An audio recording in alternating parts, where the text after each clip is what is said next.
Chirongwa ichi chakabhadharwa neshamwari nevatendi veJoyce Meyer Ministries. Bhaibheri rinoti tinokwanisa kuwana simba, tinokwanisa kuwana zvipo, tinokwanisa kuwana michero, tinokwanisa kuita mabasa makuru, tinokwanisa kurarama neukundi, tinokwanisa kurarama nechipangamazano, mubatsiri, murevereri nemusimbisi.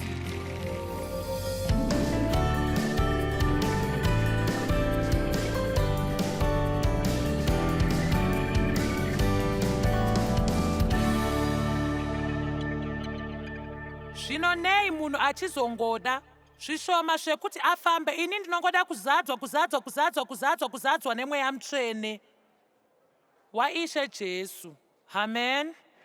Munoziva kuti shoko rekuti kuzodzwa rinorevei? Hana ndisive ndakatira shoko rekuti kuzodzwa. Asi Bhaibheri rinotaura kuti Jesu kuzodzwa, uyo akazodzwa.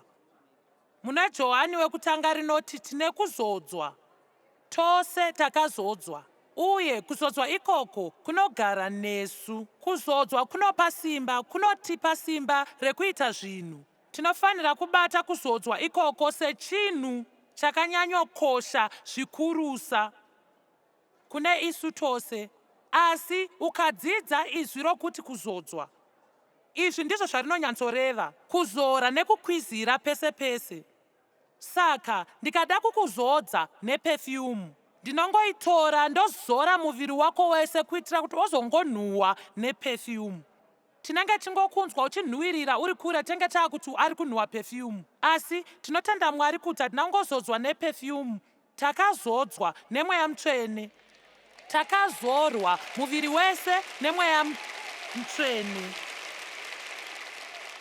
Amen. Ndiri kufara kwazvo ndiri kupa chidzidzo ichi nhasi nekuti vamwe venyu muri kuti asi vamwe vanhu vakangoti. Kutaura chokwadi ndeavo vanenge vakangoti muri chikonzero chandiri kunyanzozviita. Amen.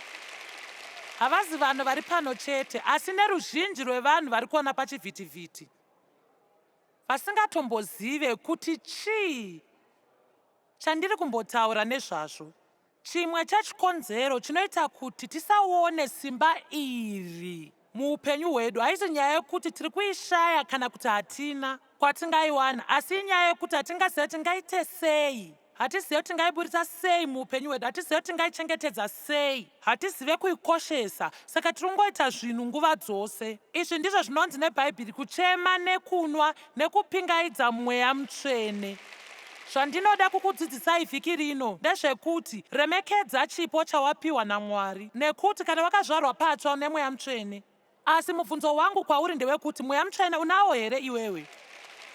Unongova neushoma ungoti nguva ipfuure here? Kana wakazadzwa nemweya mutsvene, unofanira kutanga ukumbira Mwari, ndizadzei nemweya mutsvene, ndizadzei. Handidi kachidimbu, ndinoti ndizadzei. Asi kana uchazonamatira kuti Mwari vakuzadze, siya nzvimbo yekuti ararame.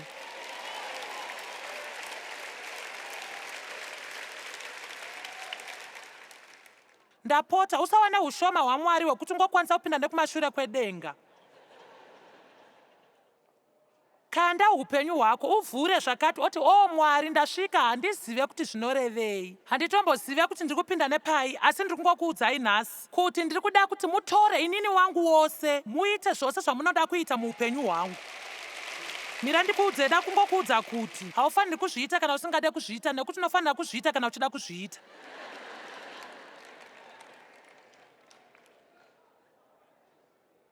Kugamuchira simba remweya mutsvene muupenyu hwako hazvireve kuti uri kunzwa manyukunyuku kana kunzwa kunge munoziva baba vangu imi.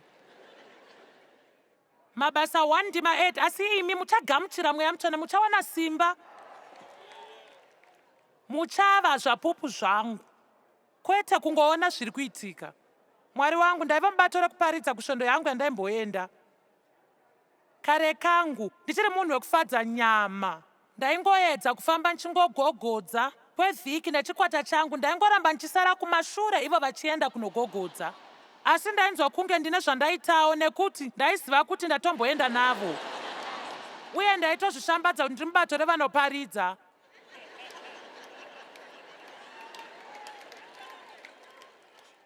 Eka Mwari ngaakudzwe neno ndiri mubato rekuparidza.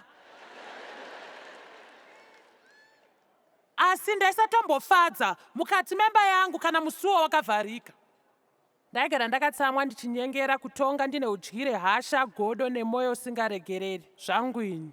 Asi ndirimo mukereke musi wesvonda. Vangani venchai vari kuziva zvandiri kutaura. Asi pachokwadi ndaisada kuve ndakadaro, asi ndaisaziva kuti ndingatomboita sei. Ndaisaziva zvekuita.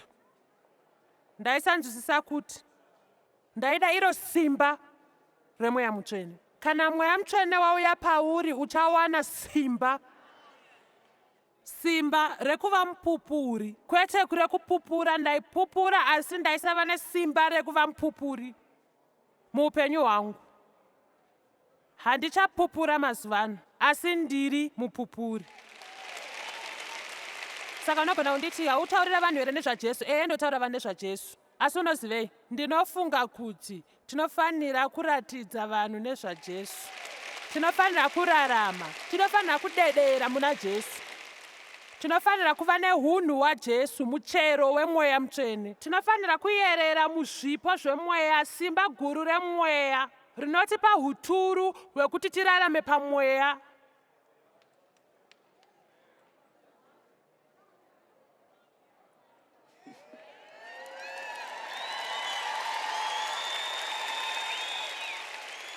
Ngatitarisei mabasa 1 ndima yechi4. Ndinoda kuti muone magwaro aya akanaka.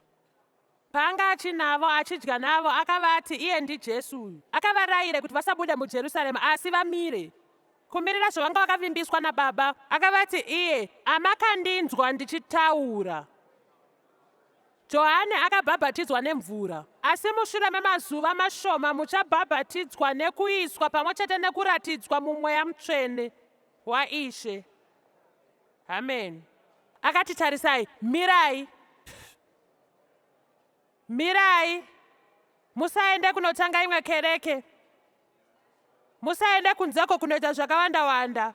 Munomirira chivimbiso chaBaba. Icho chaive chivimbiso cheuwandu hwemweya mutsvene hwakadururwa nezuva rePentecost. Zvino mweya mutsvene zvawakadururwa nezuva rePentecost ari kuwanikwa kumunhu wese anokwanisa kumugamuchira, akamirira kukuzadza nekuita kuti upenyu hwako hunake.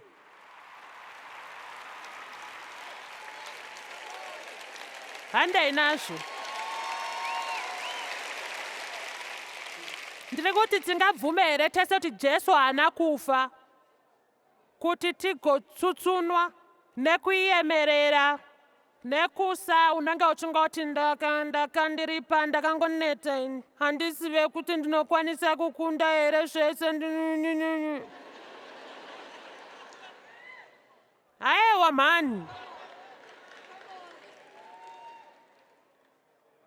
Vanhu hobho vachembera nguva yavo isati yasvika nekuti vanenge vachitaridzika kunge vari ma40 vari kuma90 nekuti vanenge vachingoshupika nguva yavo isati yasvika.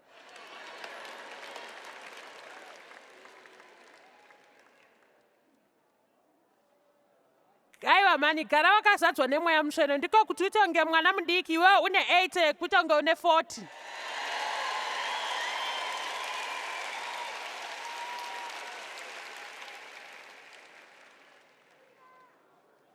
Ngatitarisei mabasa 1 ndima 8. Tarisa izvi, iwe uchawana simba. Ndaizviziva kuti Mwari vane simba, asi ndakaenda kukereke kumakore akawanda, asi hapana kanhu zvandinokwanisa kuita simba. Saka zvikangoitika kuti pana asina mbokuudza. Ndikuda kukutaurira muimba inoyi, nemi mose muri kuona kuterevhizhini, pasi rose munyika, mu63 mitauro, chirongwa ichi machakapindurudzwa machiri. Ungave uri kuChina, uri kuRussia, uri kuIndia kana uri kuAfrica, unokwanisa kuwana simba.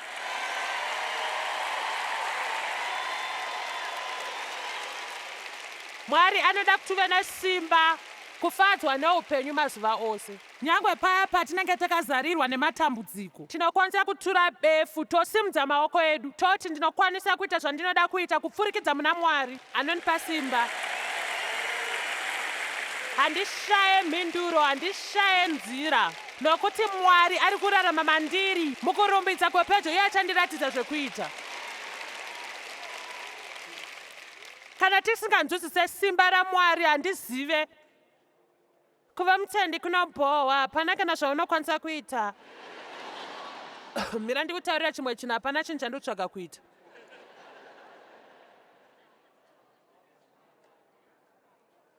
Kushumira Mwari ndicho chinhu chega chinonyatsonakidza.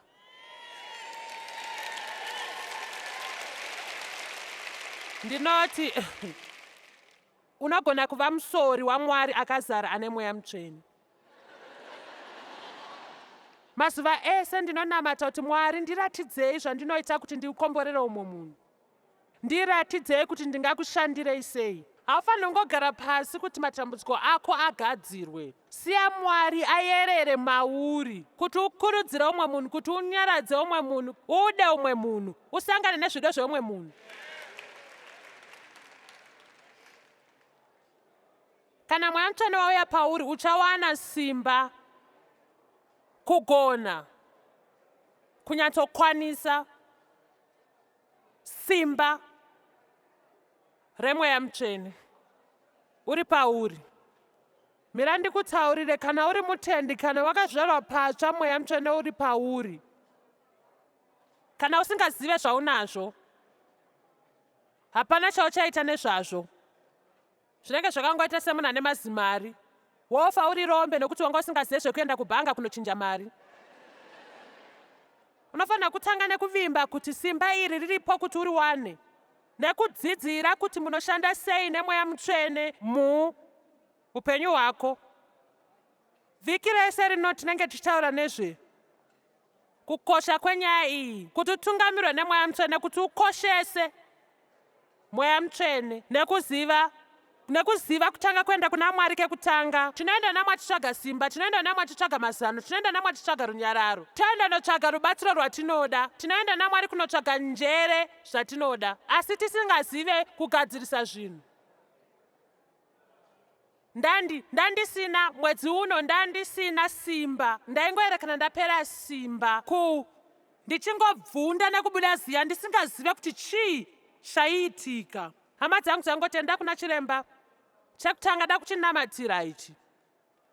Ende shuwa vaiva chinhu chimwe chete chandaivaudza. Munozivei? Ndangotora chinguva naMwari, makuseni anaya akangondiratidza chainetsa. Zviri nyore nyore, paisamboda matesti. Ndaisangodya zvakanaka. Ndaifamba nguva refu ndisina kudya. Uye pandaizodya ipapo ndaibva ndazodyisa, ndobva zvazowanisa, zvobva zvawandisa mumuviri. Ndotanga kunzwa kuhope, ndotanga kunzwa kunge ndikuda kunge zvokuzvambarara, kunge tapiri usiku hwese. Asi ndiri kungokuudzai izvi kuti muone kuti Mwari vanokupa kunzwisisa pamusoro pezvinhu muupenyu kana ukaenda kwaari kekutanga. Kana ndichida kuenda kuna chiremba, Mwari vakati enda kuna chiremba, ndoenda kuna chiremba. Amen. Ndine kamwe kadambudziko nemusana wangu, negumbo rinongonetsa kwemakore akati nenyaya yekuti rinongorwadza ringomira. Saka ndinofunga naizvozvo ndinofanira kuenda kuna chiremba nekuti Mwari vandiratidza chiri kundikanganisa uye chinhu chakapusa. Chimwe chechikonzero chinoita kuti tisabudirire ndechekuti tinongomhanya tozama chinhu. Mukundinzwa here? Tinoita urongwa, tinoda kuti Mwari vatikombore urongwa huno. Mwari ndiwo urongwa hwangu, Mwari urongwa. Hatifanire kuita urongwa tobva tinamatira kuti Mwari vaite urongwa hwedu ushande. Tinofanira kunamata kekutanga toona kuti Mwari vane urongwa here. Amen. Akomana ndachinja ruvara rwebvudzi nhasi, ndanamata naMwari kuti zvishande. Ndagera bvudzi, ndanga ndisingade kuti tuwe kumberi tuite tupfupi stereki, saka ndazvinamatira kuti zvikwanise kuitika. Noziya?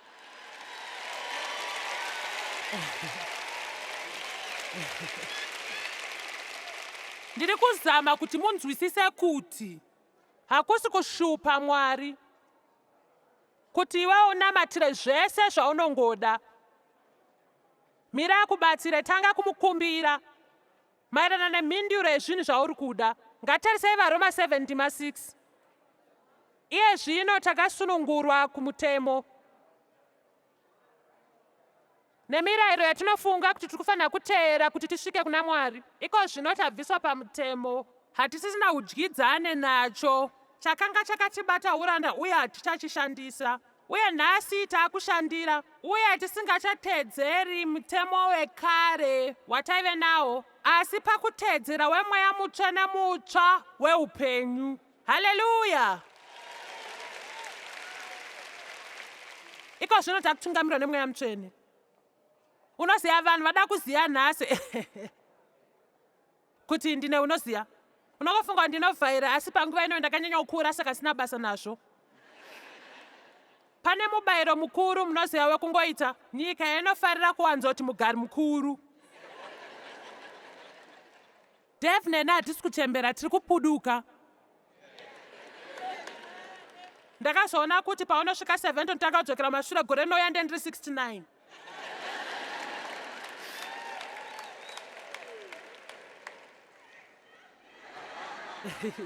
Ndinotenda.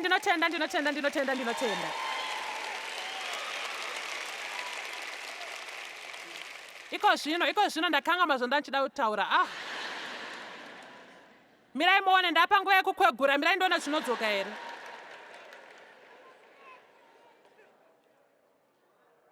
Ndinotenda kuti handifaniri kugara pasi pemutemo. Tinotungamirwa neMweya Mutsvene. Munoziva nhasi zviri kuita kunge munhu wese anoda fomura kana chekuita, kana ichi neicho, urongwa hutatu kana urongwa hunomwe, icho neapo chimwe neicho.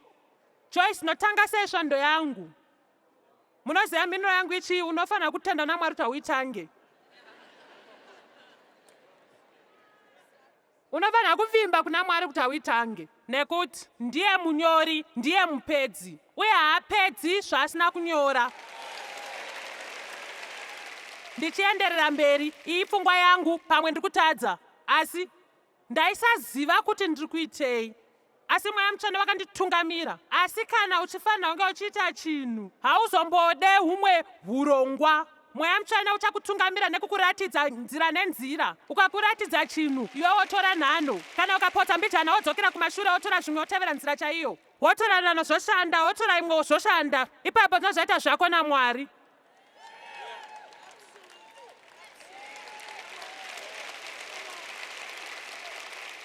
Uye Joyce, unowanzoita sei zvinhu zvakadai?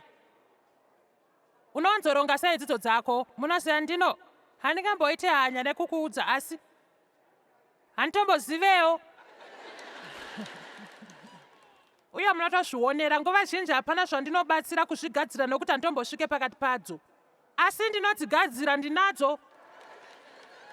Kungoitira kuti chokwadi ndechekuti ndinombodzishandisa hangu, asi haziwanzobuda nemanyorero andadziita. Asi pamwe izvozvo ndinoparidza shoko ramangwana ndichaparidza ramangwanheru, manheru ndichakopadza ramangwana. Ndizvo zvinowanzoitika kana uchitungamirwa neMweya Mutsvene, zvinowanzotyisa. Saka ndosaka vanhu vakawanda vasina kutungamirwa neMweya Mutsvene nokuti zvinowanzotyisa. Tinoda kuwana zvose, poshi, piri, tatu, china, shanu.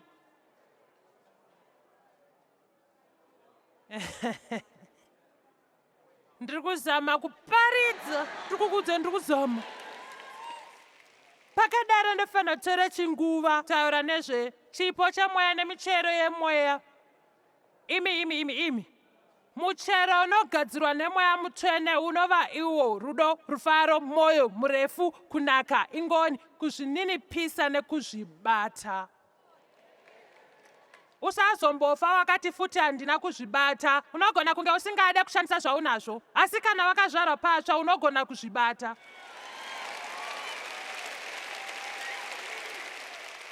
Usamboti zvekare zvenondiromera handichazvikwanise, ziva zvekutaura. Unoti Mwari vari kundipa simba nekundiita kuti ndiite zvose zvandinofanira kuita muupenyu kuburikira naKristu. Amen. Pozoita zvipo zveMweya Mutsvene. Zviri nani nditokuratidzei nokuti ndikakuudzai nezvazvo hamuzombotendene kwazviri. Ngatitarisei vaKorinto vekutanga chapter 12. Mavhesi 7 ekutanga. Chekutanga pana 1 Corinthians 12 ndima 1. inoti iyo pazvipo zvomweya zvinhu zvakakosha uye zvinhu zvine simba guru. Vatendi, handidi kunge musingazive. Mambo James vanoti kumunyararira. Munoziva here kuti vanhu vangani pavatendi pasi rose vasingazive kuti nezvipo zvomweya mutsvene? Chatinongoita kukakavadzana nenyaya yacho, kwete kushanda mazviri.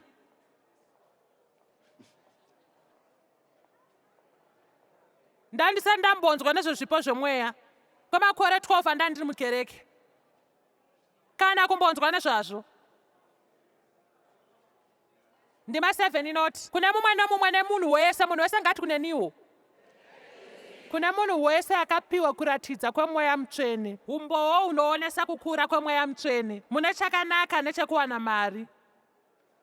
Kune mumwe anopiwa mumweya mutsvene kutaura nohungwaru. Vangani venyu vabereki vanofunga kuti dzimwe nguva unoda dzidzo dzehungwaru? Mweya mutsvene unokupa izvozvo. Zvipo zvomweya mutsvene izvi hakusi kuti unosimuka uchionekwa pamberi pevanhu. Zvipo zvomweya ndezveupenyu hwako hwemazuva ose, ndeemutendi wese muzuva nezuva rake. Nyangwe hazvo vatendi vakasiyana vachigona kunge vakanyatsopiwa zvimwe zvipo, zvinogona zvine simba darika upenyu. Ini hangu ndinofunga kuti zvipo zvinomwe zvemweya izvi zviripo kuti tizvishandise pose patinozvida. Mwari anozviyevedza mukati muupenyu hwedu kana tinyatsoda kuti azviite. Uri kuona kunyarara kwakuri kuita patatanga kutaura nezvezvipo? Ndosaka tinofanira kutaura nezvazvo.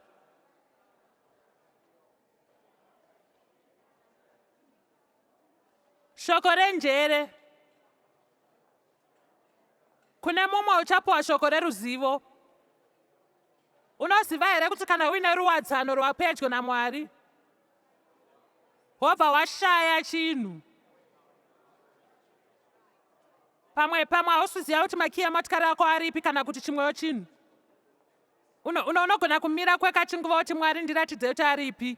Mirai ndikutsaura kuti hazvikwanisa kuzoshanda nguva dzese, but zvagona kushanda kakawanda nekakawanda nekakawanda. Ukazembera pana Mwari unoshamisa nezvinoitika. Mumwewo chipo chechitendero, chipo chekutenda. Tese tine rutendo, asi kuna chipo chekutenda chinouya kwatiri, chinoita kuti tiite zvinhu zvatisingabvume kuti tiri kumbozviita. Zvadaro ndaisaziva kwemakore akawanda nekuti ndaisanzwisisa, asi Dave neni takavaka nekutarisa svondo ino nekushanda mairi nhasi pamusaka pechipo chekutenda. Ungave nezano nyangwe diki sei kuti zvinotora mari mwedzi nemwedzi, kuti utori paTV munyika dzakatekeshera pasi rose. Ndiri kungoti hazvindinetse kana padiki. Ndinorutenda kuti Mwari vachandiitira kana chiricho chavarida ndiite. Zvino hazvina kuitika pakati peusiku. Ndaifanira kukura mukufamba kwangu naMwari, asi Mwari achakugonisa obva ati zvinhu unofanira kungwarira kana chipo chekutenda mune chimwe chinhu, nokuti hauzonzwisisa kuti neye vamwe vanhu vasiri kuzviita, nekuti kwauri zvinenge zvichiita nyore nekuti uri kuzviita. Asi munhu wese haaite zvatinogona kuita. Mumwe namumwe anogona kuita chipo chake.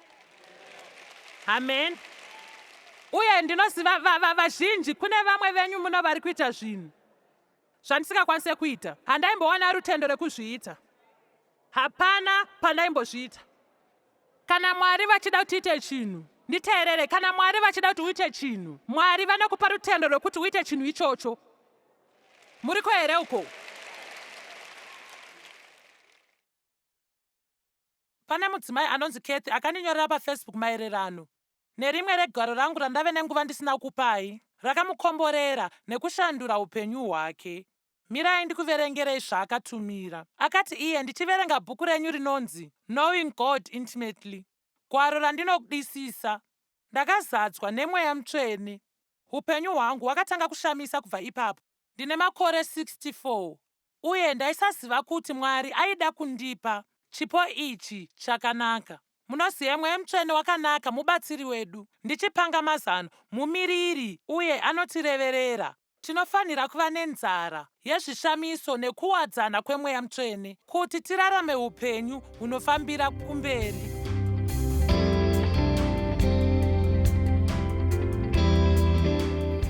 Chirongwa chamanga muchiona chakabhadharwa nehama neshamwari dzesvondo reJoyce Meyer Ministries.